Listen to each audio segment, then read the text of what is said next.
Hey guys, I'm JanetOnOccasion, and today we're playing the Total War Warhammer II Battle Replay. This one is a community cast sent in by Hanen, and it's a pretty cool one. He's playing Beastmen, and he's up against Skaven, which can often be a very fun battle. A lot of very hard-hitting, fast-running infantry. It's always very fun. So, here you can see he's leading his army with Malagor Dark Omen, but you know, not to lose any sort of punch from his lords and heroes. He has two Gorebullies, which is very scary indeed. These guys will just plow through infantry with their crazy rolling animations, but they also hit very, very hard. So if there's anything big they need to kill, they can kill it pretty quickly. So pretty cool to see both of these guys running together. Also, he has a Cygor, so you know, pretty expensive stuff here. You know, it's not cheap, but when you look at the rest of his army, it's all incredibly affordable. So he has a load of Gore Herd with shields. So obviously you want shields in case they're a skirmisher fire or anything like that. It does put their melee defense up a bit, but the melee attack is still plenty to get over, you know, clan rats and things. They'll do fine. Also, plenty of Ungor spearmen. So he's gone very wide here. I'm not sure why he went quite so wide. I think maybe he just wanted to make sure that if there were any gutter runners, he'd have stuff to be able to screen them straight away. So he's also got a load of Ungor raiders. These guys can put down a lot of cheap arrow fire, which is very good. It's not armor piercing, but who cares? They'll be able to, you know, clean up against a lot of valuable targets. Things like rat ogres and hell pit abominations don't have a lot of armor, and clan rats, they're going to go down pretty quickly under a lot of sustained fire. So just having a load of Ungor raiders is very handy. And of course they do stalk, so you're not necessarily going to see them straight away. So plenty of Gore Herd kicking around. He's also got some Chaos Warhounds with poison, and he has some more in the corner as well. I think that's about it, yes. So his opponent is Lil Ugle, or Lil Ugly. I don't know how French it's supposed to be pronounced, but I have it on good authority. He's a very good player. I don't think I've had the pleasure of playing him before, but he plays in a lot of tournaments, and he's very capable. So he's playing a Skaven, and you see he's got a load of Skaven slaves and Skaven slave spears in the front, so he's, you know, got some fodder. He's got some more clan rats as well. He's avoided to bring the shielded variant, because, well, often you don't have to worry about a lot of ranged fire, really. So I guess he just wanted to go a bit cheaper, but frankly, those shields would have helped against, you know, all these Ungor raiders. But he does have a hell pit abomination. So the Hell Pit Abomination, obviously going to hit very hard, could be a bit of trouble for those Gorebullies. He's also got some Skaven Slave Slingers hanging around in the back, and he's got some Rat Ogres for some extra punch. He has a Warp Lightning Cannon, which of course is going to do a lot of damage, and he's got some Poison Wind Globadiers, and two Storm Vermin with Halberds. So, his little goon squad here, he has Lord Skrulk and he has an assassin. So an assassin, very good at sort of limiting the enemy's combat stats. They have some very good debuffs that are very worthwhile, and they can do some pretty good damage, pretty good weapon strength, and very high melee attack. And of course Skrulk can summon more rats, has Liber Bubonicus, Rod of Corruption, just very, very useful lord. So, yeah, let's see how it goes. So straight away you can see hounds are going to be probing the back line, because if he can get into any artillery early, that would be great.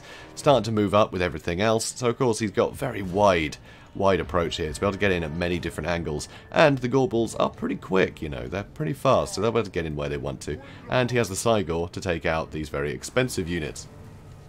So that's pretty handy. Obviously the Warp Lightning Cannon is going to give him some troubles for now, but, you know, those rocks are going to do some good damage if they land. And yeah, not too bad, not too bad. Here, slight mismanagement, I think. I think sending the Chaos Warhounds with poison this early, it just meant that he was going to move his Storm Vermin. I would have aimed for this Storm Vermin, because even if you miss the Storm Vermin, you might destroy a cannon. So I think that is the more valuable target there, I think. But, yeah, you know, it's preference, I guess. So here, you can see he's trying to deal with these Skaven Slave Slingers a bit, because he knows they can put down some cheap fire, and it's forcing Lil Ugly to react to these little attacks while the front lines get engaged. So here you can see the Gore Herd, they're going to come in, they're going to have no problem dealing with clan rats, especially not Skaven slaves. So the Gore Herd should do well here, so he's going to have to back them up with something expensive like, you know, the Rat Ogres or whatever. But he has a lot of extra powerful units around here. So on this flank where he's gone in a bit heavier, obviously the Skaven are going to react, but there's a load of missile support that's going to be able to do a lot of good damage to some valuable targets. And there's plenty of units to sneak in and get some work done, so it's looking a bit scary.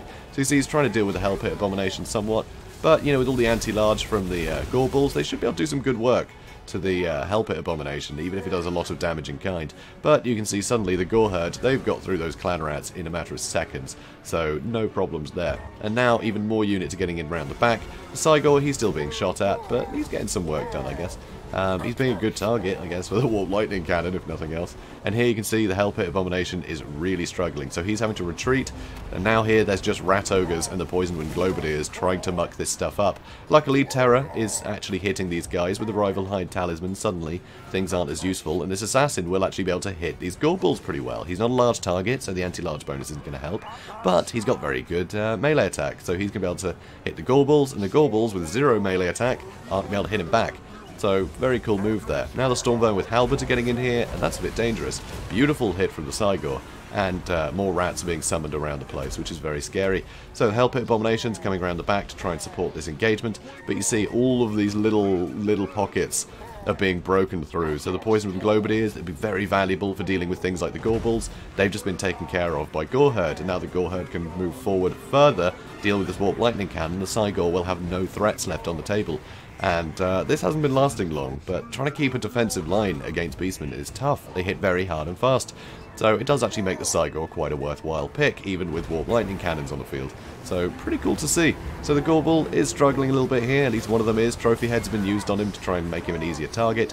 And things aren't looking great for the Gorebulls. But across the line, Skaven are crumbling. Hell Pit Abomination has almost no health left. The Rat Ogres are doing okay, the Slingers are doing okay, more Slingers in here.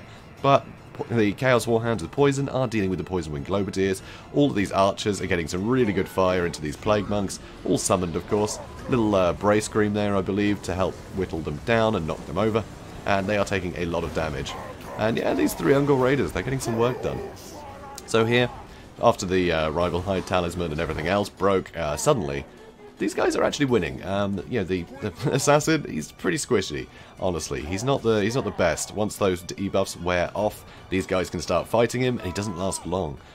So, over here you can see the Warp Lightning Cannon has kind of been saved, although I think the crew is over here.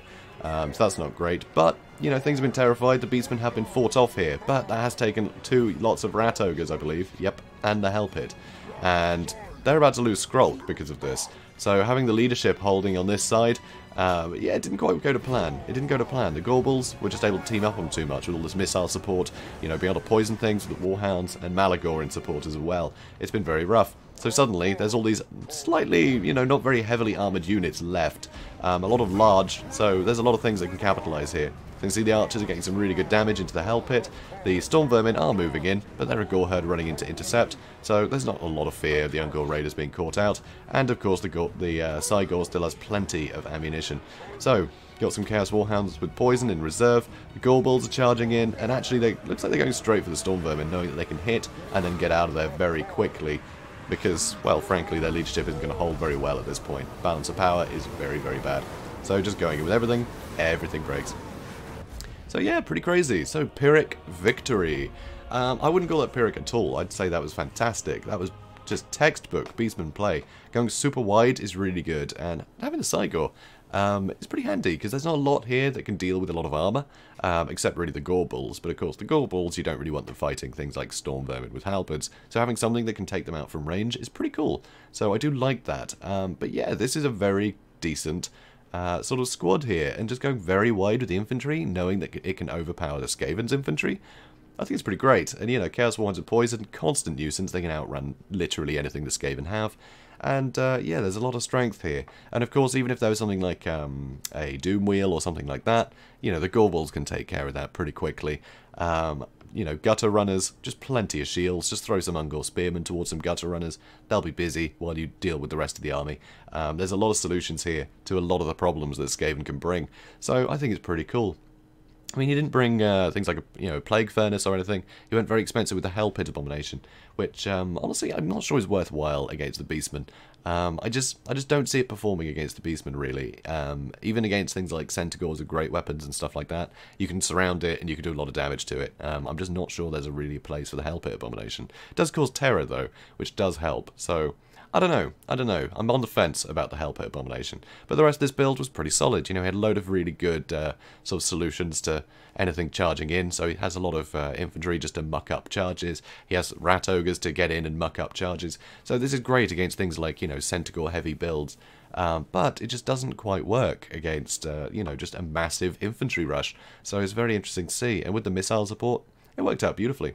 So very interesting game. So thanks for sending that in, Hanen. And guys, if you enjoyed this, please do comment, like, and subscribe, and I will see you in the next one. Have a good day, guys.